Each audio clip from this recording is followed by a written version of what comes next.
এত ইতিহাস, এত বৈচিত্র্য আমাদের বাঙালি জাতি।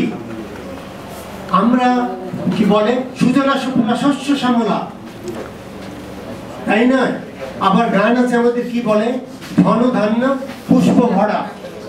মানে আমাদের কি ইয়ে নাই, উপাধি নাই আমাদের, আমাদের তো সব আছে।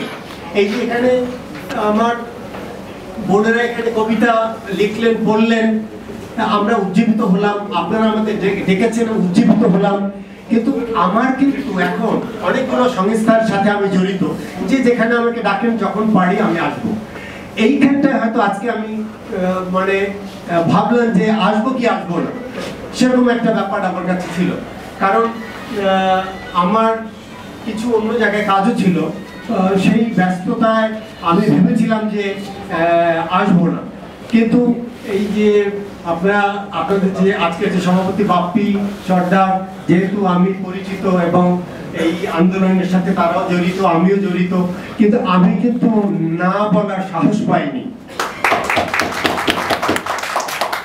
সো আমি এসেছি, আমি এখানে আপনাদের সাথে বসে আমাদের যে বিশিষ্ট বক্তারা যারা এখানে বক্তব্য রেখেছেন, বিশেষ করে আমাদের মানে জাতির মেরুদণ্ড, আমি যেটাকে বলবো শিক্ষার মেরুদণ্ড, সেই বড় বড় ইউনিভার্সিটিগুলোর এখানে স্বনামধন্য প্রফেসররা আছেন, তারা কথা বলেছেন এবং তারা প্রাণী উদ্ভিদ এই যে ইস্যুসগুলো আছে সেইটি, এবং আমি প্রথমে ভুলে যাওয়ার জন্য এরপরে আমি খুব চুম্বক কয়েকটা কথা বলবো। আমি অত গভীরে যেতে চাই না। আল কোরআনের 34টি সূরা সেখানে পাবেন।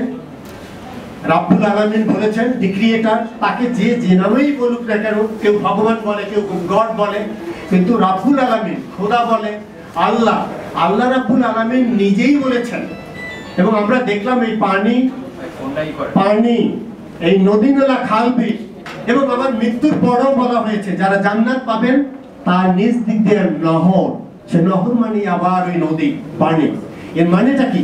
পানিকে কত গুরুত্ব মহিমান্বিত করা হয়েছে, এর মানেটা কি? পানির বৈশিষ্ট্য। তাহলে আল্লাহ রাব্বুল আলামিন যদি পানি সৃষ্টি আগে না করতেন, তাহলে তো মানব জাতি জীবনের অস্তিত্ব আসতো না।